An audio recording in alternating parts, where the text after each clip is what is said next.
this morning on a beautiful Thursday here in Houston, Texas. And I have a special guest today, and his name is Joe Grace. How are you, Joe? Hey, good morning, Evelyn. I'm great.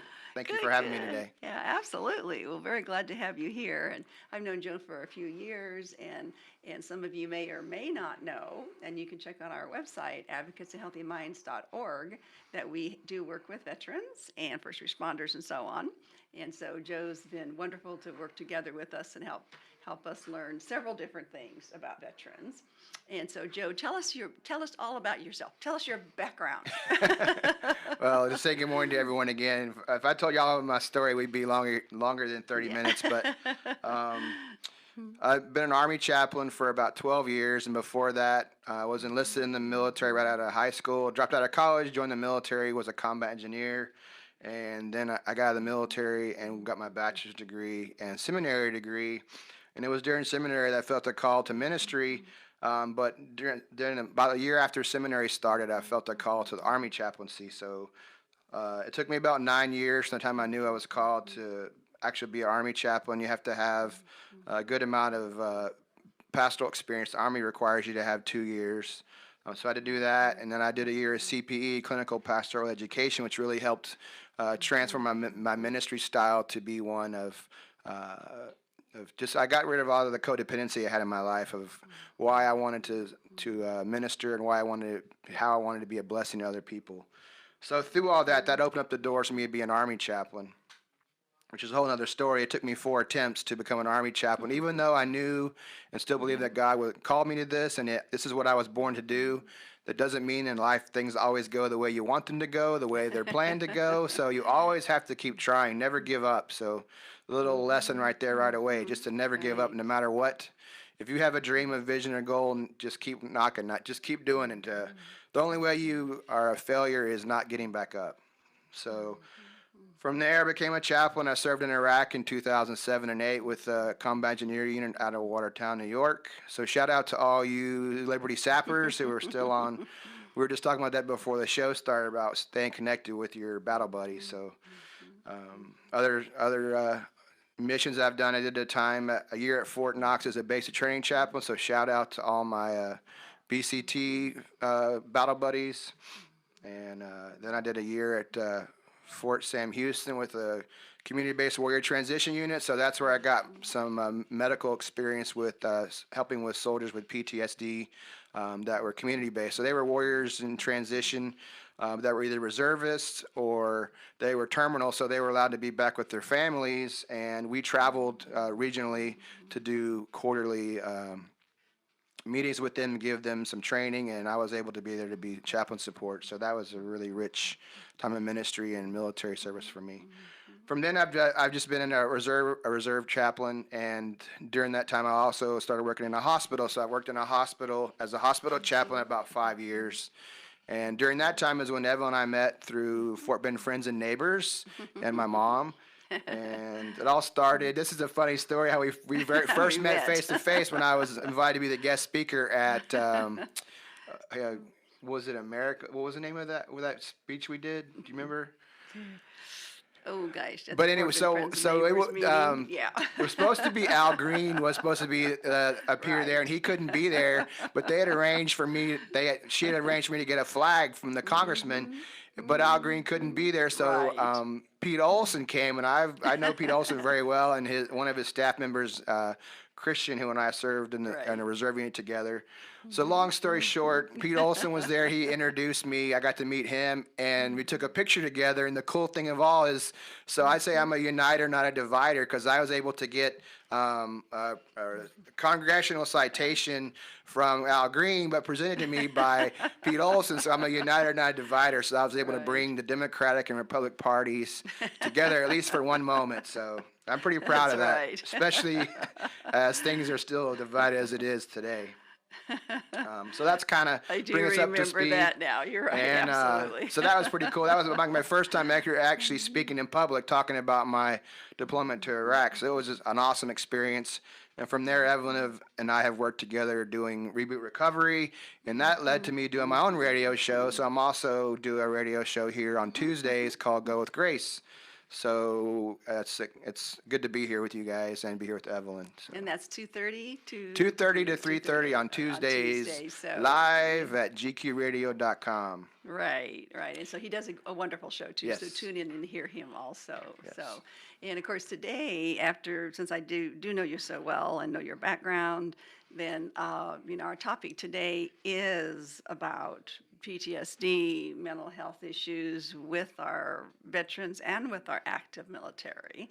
And so one question I do have, you said you're in the reserves now. Correct. And so you served, well, explain to everyone, what does that mean that you served and now you're in the reserves? So what does that mean exactly? So now I'm basically a reservist. So I serve once a month. Most Army Reserve units do duty once a month. The Unitman now does every other month for lots of different reasons, but it's basically allows me to be able to have a civilian job and serve in a reserve capacity.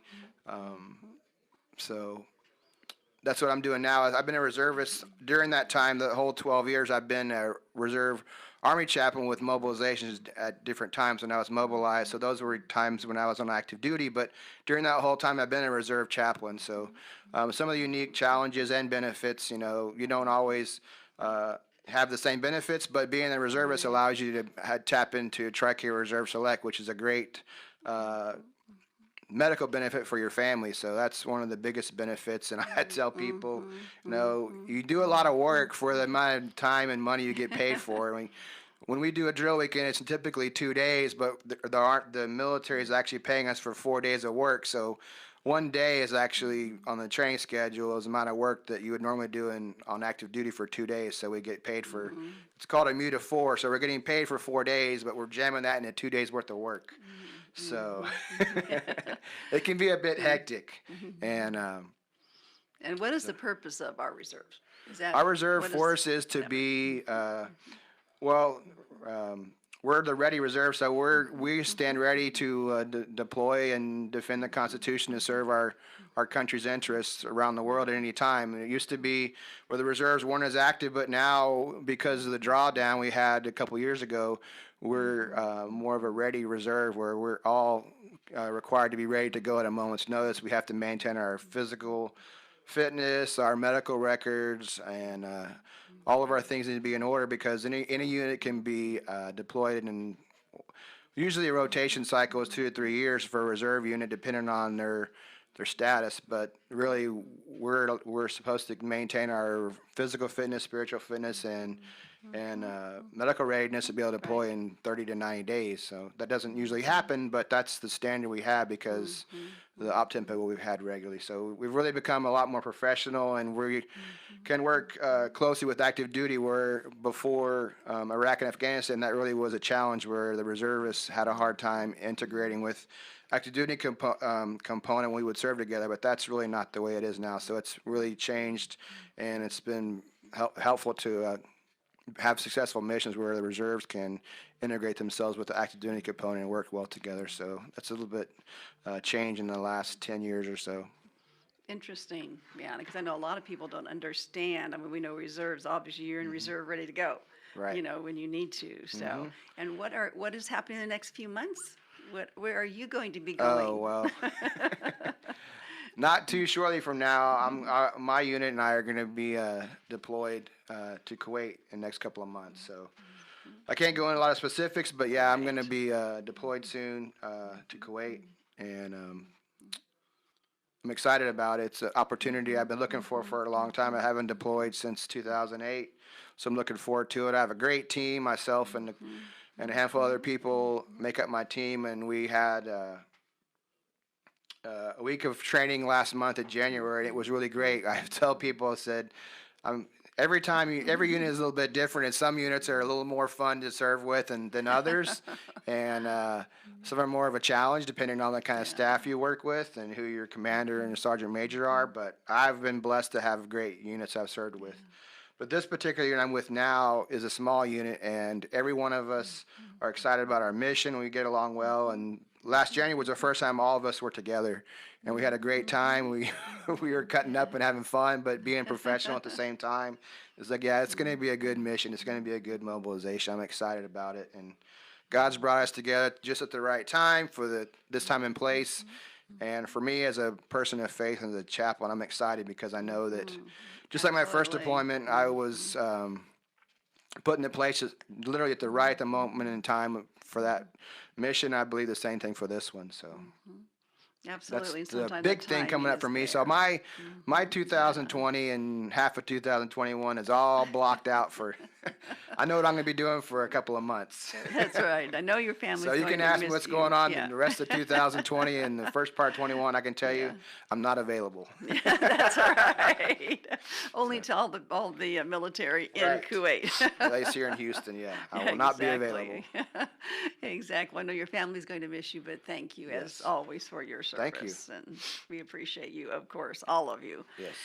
So as this time has gone on, that since you did serve and you became a pastor and so on, then what is it that you found that most of the men or women came to you to talk about?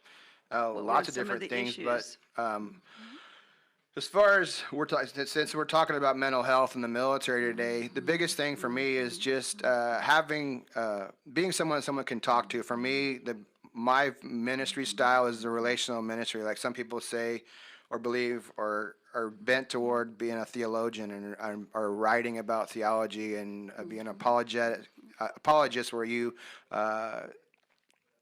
can argue for your faith and defend it and stuff like that. But for me, my focus is just being a relational minister, being someone that soldiers can relate to. And the biggest compliment I ever got, and I usually get this every year I'm at, so it's not just one unit. It's like, I've never met a chaplain like you. It's like, well, I say, yes, mission accomplished, because I do not.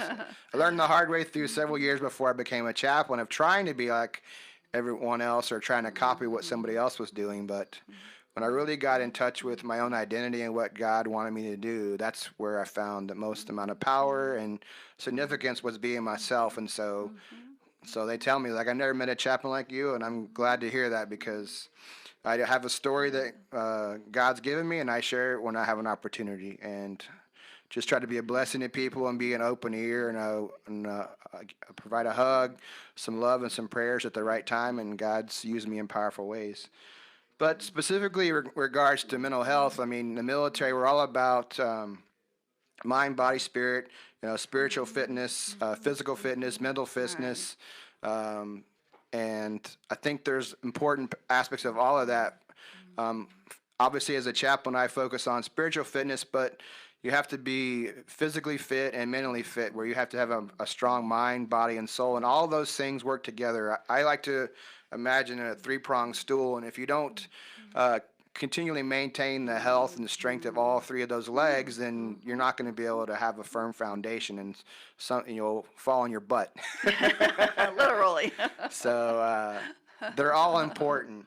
And before the show started, Evan and I were talking about what's most effective, and like we do Reboot Recovery, which is a biblically based training program. It's not a recovery group. It's not a support group. It's a training program, but it basically allows first responders and veterans to have a place to talk, to share, and get that renewed sense of camaraderie. So I think it's both being able to have somebody to talk to that's been where you're at, because one of the biggest challenge for veterans, once you're out of the military, you don't have that connection anymore. That's what we miss most, is the camaraderie and that sense of belonging, and then having somebody to talk to that's been where you're at, because as great as mental health professionals are, and I believe in psychotropic drugs and having prescription drugs to help you through PTSD or whatever areas you're struggling with, but I think the most important thing is that we're connected to other people. I mean, God wants to be connected to you, and I think that's where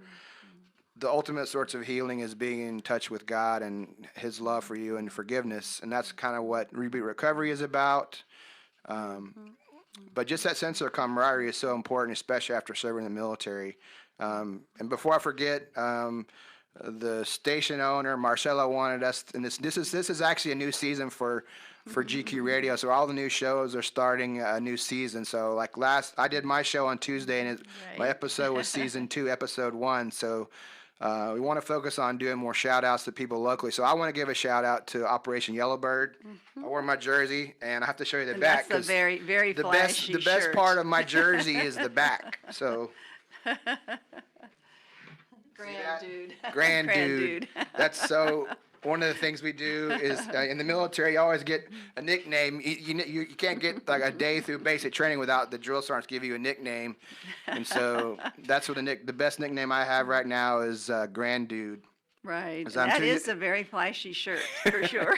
Is it- Is is, um, that so that when you're out riding your bikes that you Yes, don't get so hit? it's a 'cause mountain it bike group glows? that Eric C. started. So shout out to him for. It's not a nonprofit. It's not a business, or it's just a group he started that does awesome stuff. So we get out and we ride mountain bikes and we do hiking. Like I went on a hiking trip with him a couple weeks ago to Big Bend National Park, and so I want to give a shout out to him and his tagline, his philosophy, and why he started Operation Yellowbird is to do thrills, not pills. So, like I said before, I believe there's a place for pills, but ultimately you have to have a sense of camaraderie and seek healing and get connected to other people, and that's what Operation Yellowbird does through mountain biking, through hiking, and getting out in nature and spending time with fellow soldiers, fellow service members and women that have served together, and recreate that camaraderie that you can't get anywhere else than spending time with other veterans.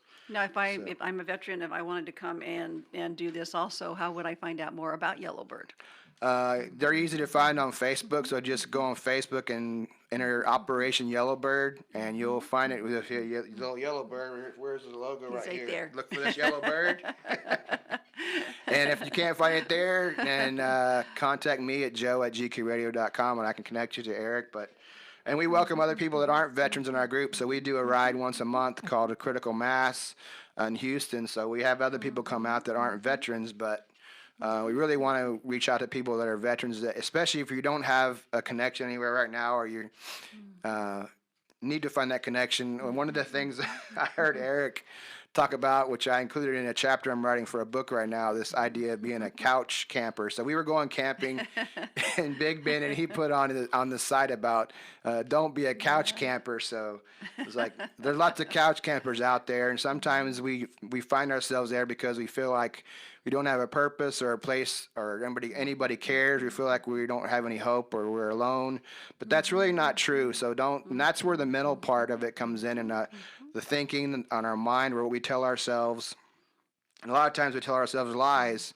And the worst part about the lies we tell ourselves is that we actually believe it. So When you Tell say you your- tell yourself lies, so what do you mean like by that? that there's no hope, that nobody cares about me, that I'm never going to get through this, things are never going to get better.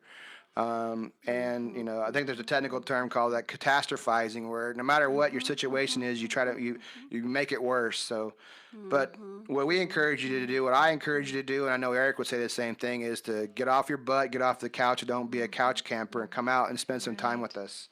And I guarantee you that you'll find a group of like-minded people. You'll have some laughs, have some spills, have some thrills, and you won't regret it. So he's a great guy, and all the other people in the group are great. So I encourage you guys to do that. And I've seen posts on Facebook, so you have a pretty large group. Yes, that I don't does know how that, big it is, so, but and also one of the yeah. things he's actually doing this week, he just through his mountain biking and his Facebook and other connections he has, he had opportunities working on now building a children's mountain bike trail in northeast Houston through Wow. the city planners area. It's they're actually building trails today and tomorrow and finishing up there. So that's pretty So, awesome. But the people in Wyoming, Colorado, where there's really mountains, you all say mountain bikes. That's not quite the same in No, Houston. But Houston right, is yeah. Houston is a filled-in swamp, so we have Yeah. to work hard to find a place to actually find hills. And that's even little hills. Yeah, usually the hills are ditches that we Yeah. have to wait till they're dry from all the rain. But Right. there's actually some pretty decent mountain bike trails because, again, like Eric's doing today, is building mountain bike trails. And like there's lots of mountain bike trails in Sugar Land and Houston and the Cypress area that have been created just by other people who went out there and did it. Most of the mountain bike trails we have are not official trails. Right. Somebody took the initiative to go You out there can with do it. pallets and shovels and weed whackers make 'em. and make their own trail. Sure. And hats off to those guys that do that. So And this is great weather to do it into at this time of year in Houston when it's not quite as hot Yep. too. So if you are wanting to get some additional help, and again, our organization is Advocates of Healthy Minds, and that's the whole idea is to get out, get exercise, Right. which is, as you were saying, and we all know, is something that really helps us to have healthy minds too. Yes. And in relation to the program that Joe was talking about is through our organization. It's called Reboot Recovery, and it is a 12-week program for veterans and first responders. And there have been great results all around the United States. So please do keep that in mind also, and that's on our website. And those do cost, and so we want to get out to as many people as we want to. And my personal opinion as executive director is that no one, a veteran or first responder that's done so much for us should have to pay anything to go and get healing recovery. And so we do donations, and you can go to our website at advocatesofhealthyminds.org, and there's a lovely little donate button right there. So very cool. And so back to the mental health side, I like your philosophy. And like I said, I've gotten to know you also. And so I think you'd be the type of pastor I would feel very comfortable going to. I'm glad to hear that. Yeah, so- I think so too. Absolutely, and just your humor and yeah, you know, I've seen your serious side before too, of Yes, course. yes. You know, and it's all the things that you have to handle are a difficult area. You know, and so it's amazing that again we thank you for choosing that area as becoming a pastor because it is so needed, whether it's in our regular world or you know with our military. What do you find that I know you said guilt and that type of thing too, but what do you find is one of the most predominant things that people come forward with? That's hard to really Being say. away from being with their families for a long time is tough. And all of whether you're in the military or no matter who you are, there's difficulties in families that are going on. You're way over here, and you know maybe there's something going on with a child that's sick, or who knows. And so I know there's a lot of different things. I'm asking you a very tough question. Yes, that is a tough question. It depends on a lot of different things. For younger couples, especially in the military, it can be financial difficulties. And I guess I haven't done any stats, any research lately, but I know from past experience that a lot of times for married couples, especially, that you know small things build up, and a lot of times that's financial problems that create other problems. That there's marital problems that they don't know what the root of the problem is, and a lot of times that can be financial. But there's lots of different things: separation from being away from their family, all kinds of things. But the biggest thing is that you have somebody to talk to and have somebody to deal with it. And ultimately, I think it all comes down to a sense of helplessness or hopelessness, whatever the situation is, whether it's a marital difficulty with being able to communicate effectively and loving one another and honor each other and remembering why you got married in the first place, because that's easy to forget. You know, they would say familiarity breeds contempt, and that's true even in a marriage. You're the person you're supposed to love the most, and we take them for granted after a certain amount of time because we go through life and the challenges of life of earning a paycheck. It's not cheap to live these days. There's a fee for everything. So there's all different kind of challenges, but ultimately it comes down to what is your sense of hope and your sense of purpose. And as a chaplain, ultimately it has to come down to being connected to God and to knowing Jesus as your Lord and Savior and what he does for you and the power of the Holy Spirit. And I think that's really what makes a difference. But I also don't believe in banging someone upside the head with that either. I think there has to be the right timing. And again, it goes back to what my approach is, just to be relational, is to be a listening ear. And I tell people in the military, especially as a chaplain or as a pastor, there's a few times in life when it's time to be serious and be reverent, and every other time in life it's inject humor as much as possible, because humor heals, and you can either laugh or cry, and it's good to cry. Sometimes a good cry is okay. So other times in my ministry, I've sat and cried with people and given them hugs and just held them, and that was all they needed was somebody cared. And other times laughter does it, but it's just that sense of connection, because God created us to be connected to him, and so he created us to be connected to other people, and it's easy to lose those connections. Serving the military is not always conducive to being connected to people because of the job we're required to do. And so that's why if you're a veteran or a military, it's even more important to make sure that you maintain healthy connections to your family, to God, and to other people that you work with. And also too that you realize that give yourself a break. Don't be so hard on yourself, and it's not about you all the time. So, That's true too. so And I would think that if I have someone in the military that is gone for that long at a time too, that I know we have modern technology yeah, that's now, made a which huge helps. difference. But then even with the increase in technology, and for the first time in a long time, with this recent deployment from the active duty guys, I think I read an article about the 82nd Airborne guys that were rapid deployed during this latest event in Iraq. Was they weren't allowed to take their cell phones or anything.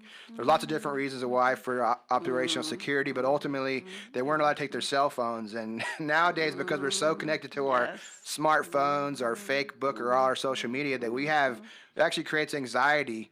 I know I, for the first time in a long time, wasn't on Facebook at all for like a week last week, and it felt great not to do it, because even myself and all my experience and background, I still can fall into that trap of comparing myself and my life to other people, and it's not a healthy thing to do.